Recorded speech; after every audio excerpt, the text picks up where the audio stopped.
Assalamualaikum warahmatullahi wabarakatuh.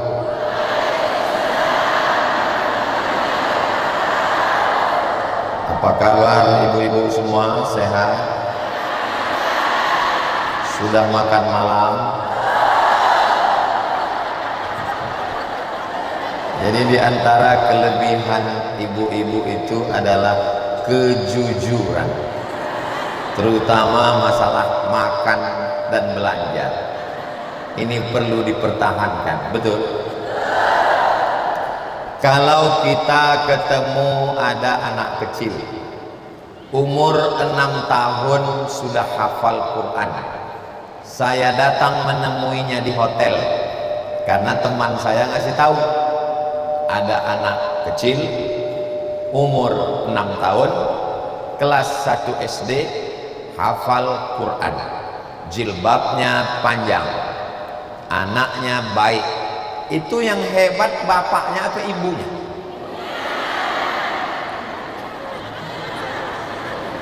Betul jawabannya. Jadi waktu saya tanya, anak ini kok bisa hafal Quran umur 6 tahun? Pak, Bu, katanya ibunya sejak dalam kandungan sudah membacakan anak itu Al-Quran. Bapaknya pergi pagi pulang petang lembur, dan banyak sekali bapak-bapak yang nggak pulang-pulang, namanya Bang Toib. Kalau kita ketemu di pinggir jalan ada anak umur 5 tahun, rambutnya pirang, matanya biru, lipstiknya tebal, matanya sebelah hijau sebelah biru. Kira-kira yang masangkan make up ini bapaknya atau ibunya? Begitulah pengaruh ibu yang luar biasa.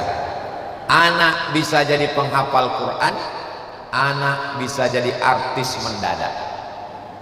Kalau sudah ibunya baik, anak insya Allah baik. Tapi kalau bapaknya baik, anak belum tentu baik. Betul? Buktinya mana? Bapaknya baik, Nabi, namanya Nabi Nuh alaihi salam, tapi ibunya tidak baik, maka lahirlah anak durhaka, namanya Kan'an. Bapaknya jahat, namanya Azar, pabriknya berhala, tapi ibunya baik, namanya Umailah. Maka lahirlah seorang anak yang baik jadi nabi, namanya Ibrahim alaihissalam.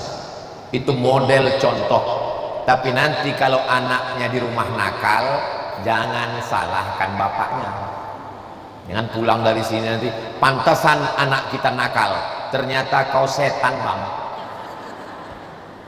Mudah-mudahan bapak yang belum bertaubat segera taubat nasuha. Berapa banyak laki-laki yang kurang baik, tidak baik, menjadi baik karena istri solihah yang mendampinginya. Ad-doa silahul mu'min, doa senjatanya orang beriman. Di majelis ini berkumpul semua perempuan yang baik-baik, insan cita Indonesia, wanita solawat Indonesia, ketua penggerak PKK Kota Palu, muslimat al-khairat, muslimat Nahdlatul Ulama, Dewan Dakwah Muhammadiyah. Tak dapat saya sebutkan satu persatu, nanti sampai subuh baru selesai. Kemudian yang sama-sama kita hormati, ini ada beberapa ustadz, ada Ustadz Lutfi Godal, ada Ustadz Munif, ada juga Ustadz Hasbi, sahabat saya dari Makassar. Kita hormati mereka dari kalangan kaum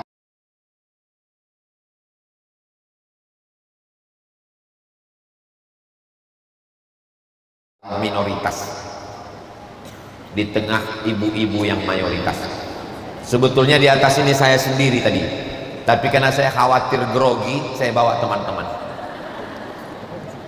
Saya bisikkan ke telinga mereka, tolong kalian naik, saya nanti salah tingkah sendirian. Semua yang hadir ini dimuliakan Allah Subhanahu wa ta'ala. Amin ya rabbal. Saya ceramah ke Kuala Lumpur setahun 2 kali, 6 bulan sekali ke sana, selama 5 hari keliling Selangor sampai ke Kelantan, perbatasan Patani Thailand. Lalu kemudian datanglah seorang ibu-ibu perempuan, Ustaz Somad, iya Bu, kami mau datang ke Pekanbaru, Riau. Ngapain? Mau ketemu emak Ustaz Somad. Loh, yang Ustaz kan saya, kenapa mesti ketemu emak saya? Sebab kami ingin tahu bagaimana perempuan yang mendidik Ustaz. Jadi bagi mereka saya ini tidak ada apa-apanya, yang paling berperan adalah ibu saya. Makanya dikatakan al-madrasatul ula, sekolah pertama sebelum TK, sebelum SD, sebelum SMP, SMA, pondok pesantren, S1, S2, S3, S teler, S cendol, S Bandung. Sekolah pertama adalah ibu. Makanya dikatakan an-nisa imadul bilad, perempuan tiang negara. Kalau mau tahu Indonesia ini baik ke depan, lihat perempuan sekarang. Saya yakin dan percaya, Palu saya datang 2018, saya datang 2019, saya datang 2022, sampai hari kiamat akan tetap baik insya Allah, selama ibu-ibunya baik. Tapi kalau sudah ibu-ibunya na'udzubillah, kalau mau melihat kebaikan suatu bangsa, lihatlah perempuan yang mengandung, menyusukan, membesarkan, mendidik, merawat. Kalau sudah yang mendidik itu bukan perempuan yang baik, na'udzubillah, summa na'udzubillah. Bagi yang sudah bergabung dengan komunitas dakwah di Palu, alhamdulillah. Bagi yang belum bergabung, memang nampaknya kita malam ini ramai, tapi yang di luar jauh lebih ramai. Kalau belum, ajak mereka untuk bergabung. Bagi yang sudah, alhamdulillah. Yang sudah dikasih tahu belum bergabung, innalillah wa inna ilaihi raji'un. Luar biasa antusias semangatnya ibu sekalian, sampai ada yang datang jam 2. Betul, mudah-mudahan nggak salah jadwal. Lupa menyapa ibu-ibu BKMT, Badan Kontak Majelis Taklim. Kok tiba-tiba Ustadz ingat ada khas jilbab warna biru yang tak disebut? Mudah-mudahan Allah mengampuni saya. Ibu, bapak melihat saya di sini satu warna, paling 2 warna, tapi saya memandang ke bawah ini seperti pelangi yang sedang turun ke bumi. Ada merah, ada hijau, ada hitam, ada putih, ormasnya macam-macam, tapi semuanya bersama mendidik. Karena bapak sibuk dengan urusan di kantornya, pendidikan anak ada di ujung tombak adalah ibu. Makanya dikatakan, ya Rasulullah, man ahaqqun nas bi husni suhbati, siapa orang yang paling layak mendapatkan baktiku? Ummuka, summa man? Ummuka, summa man? Ummuka, summa man? Abuka.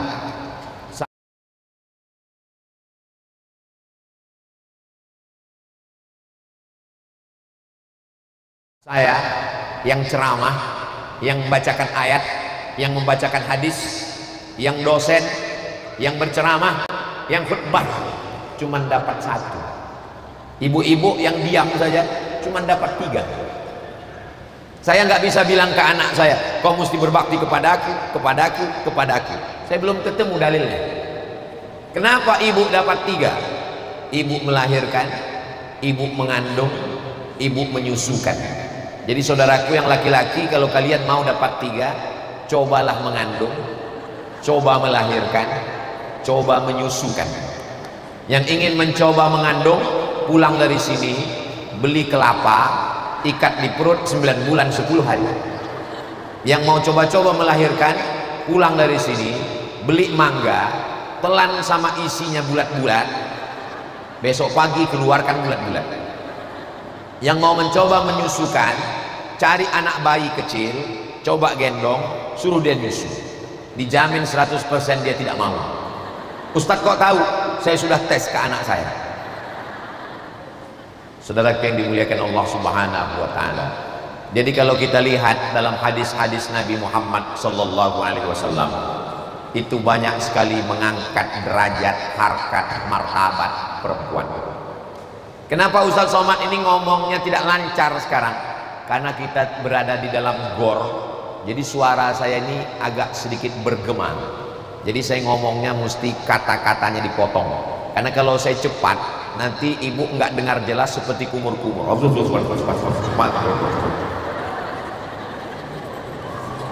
Maka saya pakai poin-poin. Poin yang pertama, ketika Nabi Muhammad sallallahu alaihi wasallam Isra dan Mi'raj, dia masuk ke dalam surga, dia menoleh ke belakang, yang dia lihat adalah perempuan, bukan laki-laki. Jadi yang masuk surga pertama kali memang laki-laki, karena dia Nabi Muhammad sallallahu alaihi wasallam. Tapi di antara umatnya yang masuk surga duluan bukan ustaz, tapi yang masuk surga saat Nabi menoleh ke belakang, dia lihat adalah perempuan. Ketika Nabi bertanya, siapa kamu? Kenapa kamu bisa masuk surga setelah aku? Perempuan itu menjawab, aku adalah perempuan yang menjaga anak yatim, membesarkan dan mendidiknya. Tapi ibu tidak menunggu anak ibu jadi yatim baru mendidik. Didiklah mereka dengan pendidikan yang baik. Didiklah mereka dengan pendidikan yang mengajarkan akidah ahlus sunnah wal jamaah, fiqih, bermazhab, dan berakhlakul karimah. Saya malam ini berceramah di Palu, tadi sore berceramah di Sigi, sebelum Sigi di pesantren Insan Cita Indonesia, sampai hari Ahad siang baru saya pulang ke Pekanbaru Riau. Maka sampai mati saya ceramah, pahalanya sampai ke almarhumah ibu saya, mengandung, membesarkan, mendidik saya, mengajarkan saya. Memang ayah saya dapat juga, tapi ibu kesempatannya lebih besar daripada laki-laki. Mau jenderal bintang 4, mau profesor doktor, mau habaib alim dan ulama, maka sesungguhnya laki-laki yang hebat-hebat itu semuanya lahir dari rahim perempuan. Betul? Sampai sekarang bencong belum bisa melahirkan. Mohon maaf, jangan tersinggung, keceplosan. Yang kedua, man ala salasa banatin, siapa yang membesarkan 3 anak perempuan, fa'addabahunna, dia didik dengan baik, wa zawwajahunna, dia nikahkan dengan orang baik-baik, wa ahsana ilaihinna, dia buat baik sampai mati meninggal dunia, falahul jannah, maka surgalah baginya. Siapa yang punya 3 anak perempuan, dididik dengan baik, diberi makan dengan yang halal, dibesarkan dengan pendidikan yang baik, nikahkan dengan orang baik, buat baik sampai mati, surga baginya. Kenapa? Karena 3 anak perempuan ini akan melahirkan anak cucu yang menjadi pelanjut tongkat estafet perjuangan umat dan bangsa di masa akan datang. Jadi bagi ibu yang baru punya anak 2 perempuan, tambah 1 lagi. Itu adalah tiket menuju surga Allah Subhanahu wa ta'ala. Mendidik ini bukan cuma sekedar mendudukkannya di pelaminan. Anak perempuan duduk di pelaminan, si ibu pun menangis, meneteskan air mata. Alhamdulillah Ustaz. Ibu kenapa nangis? Sedih. Saya bahagia Pak Ustaz. Bahagia kok nangis? Air mata haru. Bahagia kenapa? Tanggung jawab saya sudah selesai Pak Ustaz. Kata siapa? Tanggung jawab belum selesai. Anak yang dibesarkan dengan baju panjang menutup aurat, jilbabnya panjang, rambutnya tertutup, lehernya tertutup, lengannya tertutup, lututnya tertutup.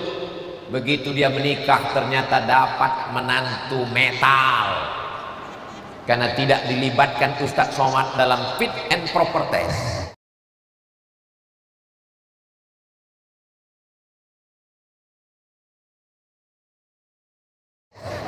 Apa kata Ustadz Lutfi Godal?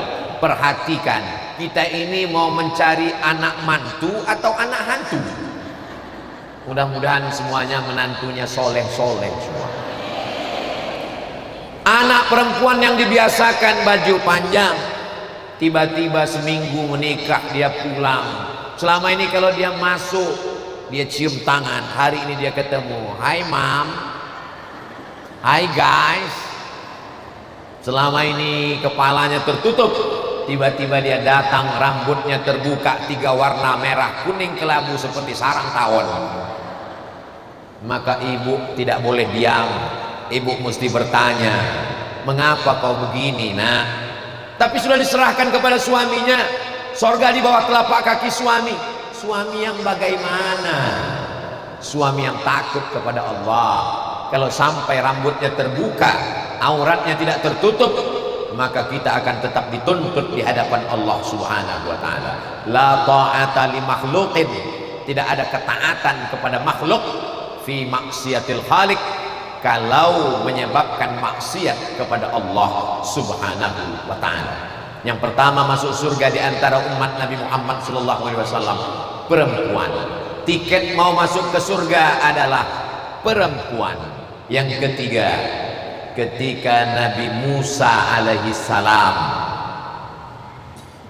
mau disembelih lehernya oleh Fir'aun, yang menyelamatkannya laki-laki apa perempuan? Perempuan. Yudzabbihuna abna'ahum, anak laki-laki disembelih. Wa yastahyuna nisa'ahum, anak perempuan dibiarkan hidup. Fir'aun takut jatuh, maka dia periksa semua anak laki-laki wajib dibunuh. Allah kirimkan ilham, wa auhayna ila ummi Musa, tidak ada bercerita tentang ayah Musa, kami kirimkan kepada ibu Nabi Musa. Ibu Nabi Musa perempuan yang luar biasa. Dia masukkan anaknya ke dalam kotak kayu, dia hanyutkan ke sungai Nil. Apa kata Allah? Fa in khifti alaihi, kalau kau takut anakmu disembelih Fir'aun, fa alqihi fil yammi, hanyutkan dia ke sungai Nil. La takhafi, jangan takut, wala tahzani, jangan sedih. Inna radduhu ilaiki, nanti anak ini akan kami kembalikan kepadamu. Wa ja'iluhu minal mursalin, dan kami akan menjadikannya sebagai salah satu dari rasul utusan kami. Allah menunaikan janjinya, innaka la tukhliful mi'ad. Ternyata anak itu dihanyutkan ke sungai Nil. Seorang ibu yang luar biasa, dia kandung anak itu 9 bulan 10 hari. Di Palu mengandung masih 9 bulan 10 hari. Alhamdulillah. Di tempat lain sudah instan, menikah Januari, lahir April. Nauzubillah, nauzubillah.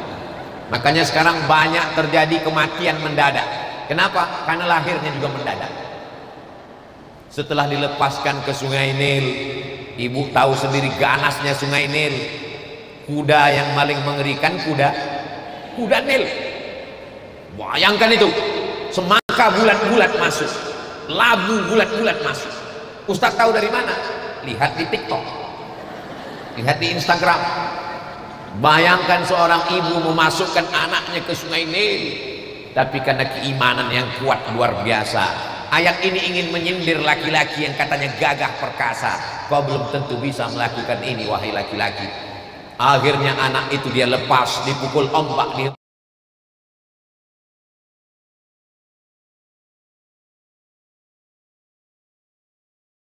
pas gelombang. Ternyata anak itu menuju ke tempat pemandian seorang perempuan, bukan laki-laki. Perempuan yang lama merindukan seorang anak. Perempuan itu bernama Asia, istri Fir'aun. Mohon maaf ibu ketua PKK, jadi Asia itu juga ketua PKK di zaman Fir'aun, tapi PKK yang tidak baik. Ini yang hadir ini PKK yang solihah. Apa kata Asia ketika itu? Asia melihat ada kotak di tengah sungai Nil. Dia panggil dayang-dayangnya, ambil itu kotak. Akhirnya kotak didekatkan. Begitu dibuka, mereka terkejut. Kenapa? Wow, amazing. Ada sosok bayi di dalam yang menghanyutkan perempuan yang luar biasa, yang menemukan juga perempuan yang merindukan seorang anak. Berhari-hari dia minta doa supaya dapat anak. Allah mengabulkan doanya. Tidak muntah, tidak hamil, tidak mengandung, tidak melahirkan, tapi dapat anak seorang nabi.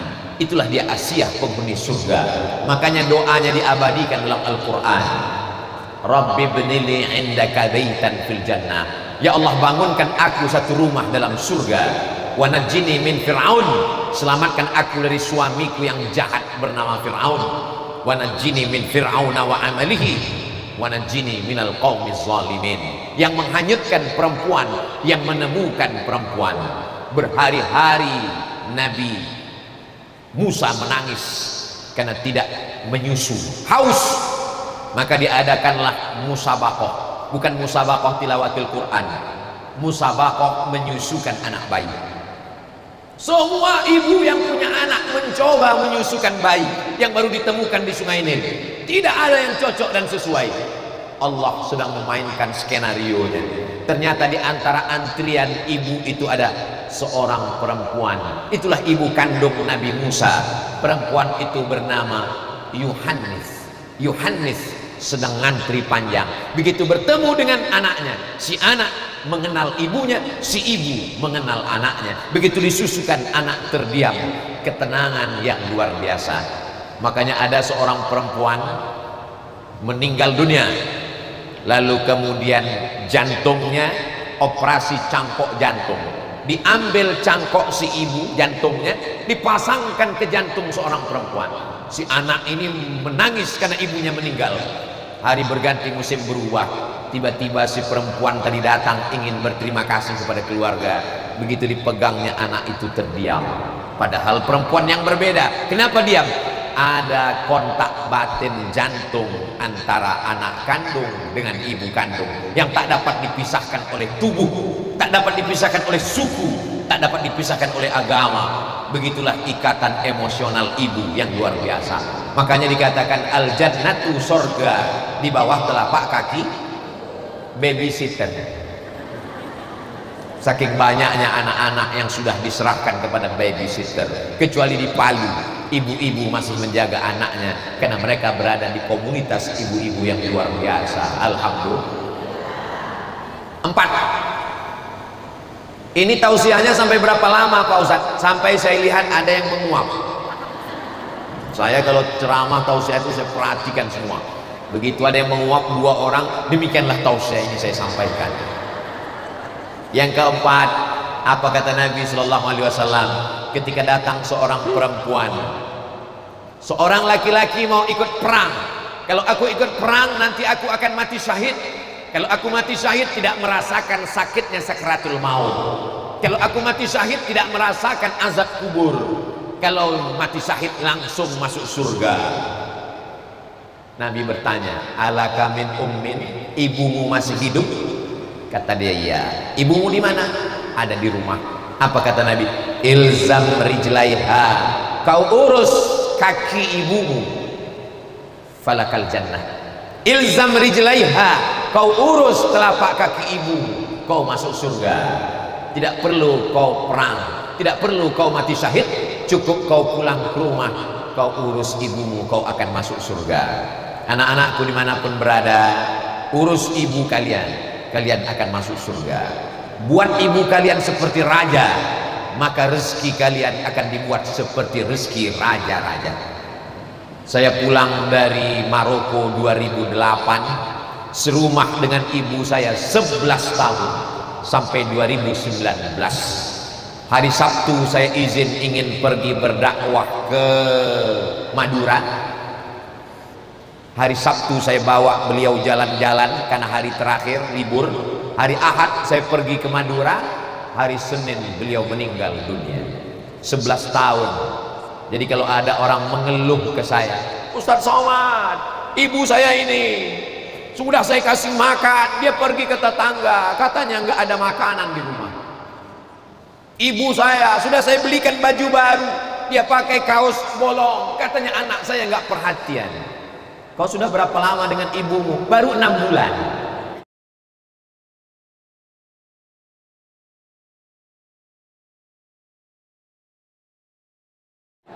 Nih 11 tahun dengan ibu. Kunci dengan ibu, diam. Kalau dia ngomong, diam. Kalau dia marah, diam. Kalau dia berhenti, tanya lagi. Ada lagi tambahan, Ma. Saya tidak kaya, saya tidak hebat, tapi tidak terlalu susah untuk menjalani hidup. Saya manusia biasa saja. Banyak yang lebih cerdas, banyak yang lebih pintar, banyak yang lebih sukses. Tapi apa yang saya alami hari ini, saya yakin adalah doa dari ibu saya. Dan ketika dia meninggal dunia 18 Maret 2019, saya pikir hidup saya sudah berakhir. Ternyata doanya tetap berjalan walaupun sudah meninggal dunia.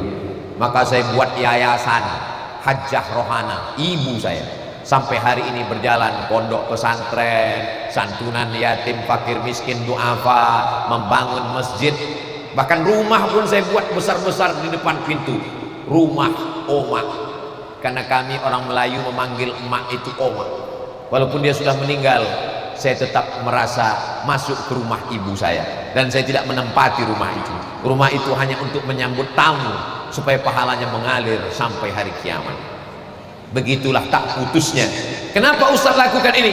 Karena Nabi mengatakan, kau urus telapak kakinya, maka kau akan mendapatkan surga.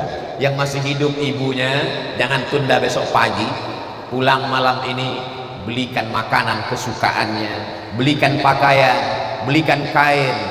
Dulu kalau saya pulang tausiah, ada jamaah yang ngasih cincin untuk saya, bukan untuk dia. Saya tunjukkan, Mak, bagus gak cincinnya? Oh, bagus sekali. Pasang dulu, Mak. Cantik cincin kau ini ya, untuk mengambil barokah. Begitulah yang dimaksud Nabi Shallallahu Alaihi Wasallam. Kalau dia sudah meninggal dunia, maka senangkanlah hatinya. Datang saat, ya Rasulullah, ummi matat, ibu saya sudah meninggal dunia. Apa atau sabdaku anha? Kalau saya bersedekah, apakah pahalanya sampai? Kata Nabi, tasoddaq, bersedekahlah, pahalanya sampai. Ayu sedekatu afdal? Apa sedekah yang paling afdal? Kata Nabi, saqyul ma, memberikan air minum. Saat menggali sumur, sumurnya dia wakafkan, mengalir sampai hari kiamat. Tapi di Palu tidak perlu lagi sedekah air, karena sungainya sudah melimpah air.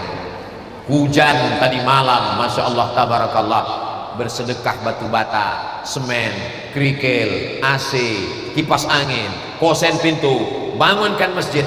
Itulah yang akan menolong di hadapan Allah. Mudah-mudahan Allah limpahkan rezeki supaya kita bisa berbakti pada ibu, insya Allah. Amin. Sudah muncul pertanyaan. Masya Allah, tadi saya tegak di sini jam 8:30. Sekarang sudah jam 9.40. Rupanya udah 40 menit saya tegak berdiri. Saya lanjutkan dulu sampai 7. Nanti setelah 7 baru saya jawab pertanyaannya. Yang kelima, ada orang tidak jumpa dengan Nabi, tidak perang dengan Nabi, tidak sholat dengan Nabi, tapi sahabat Nabi disuruh minta doa kepada dia. Kata Nabi, ada seorang laki-laki di Yaman, sekarang dia sedang berada di Yaman. Nanti setelah aku meninggal dia datang kemari. Kalian sahabatku minta doa sama dia, doanya makbul. Sahabat heran, kami yang perang dengan engkau, kami yang sholat dengan engkau, kenapa doa dia lebih makbul? Nanti setelah dia datang kalian baru tahu. Nabi meninggal baru dia datang. Ternyata dia adalah Uwais Al-Qarni. Kenapa dia tidak datang menemui Nabi? Karena dia menggendong ibunya, menjaga sampai akhirnya dia datang ke tanah suci Makkah, dari Yaman ke Makkah menggendong ibunya. Andai kita gendong ibu kita dari Palu ke Makkah, belum tentu kita dapat menembus sekali teriakannya saat melahirkan, sekali jeritannya saat kulitnya robek. Saya tidak ceritakan bagaimana sakitnya mengandung dan melahirkan. Nanti kalau saya ceritakan, ibu-ibu nggak ada yang percaya. Macam pernah aja Ustaz Somad. Tapi ibu itu diceritakan dalam Quran, wahnan ala wahnin, lemah di atas lemah. Masuk surga, dikabulkan doa karena seorang ibu. Kalah bertemu dengan Nabi hanya dengan menjaga seorang ibu. Yang keenam, ya Rasulullah, ya Allah, ya Rabb, nanti kalau aku masuk surga sama siapa? Kata Nabi Musa alaihissalam, kata Allah, kau pergi ke pasar, nanti di pasar kau akan menemukan seorang tukang daging, dialah yang masuk surga bersamamu. Sampai di pasar Nabi Musa melihat ada tukang daging, dia heran, masa tukang daging ini yang masuk surga bersamaku? Bukan ulama, bukan mujahid, bukan orang mati syahid yang masuk surga bersama Nabi Musa.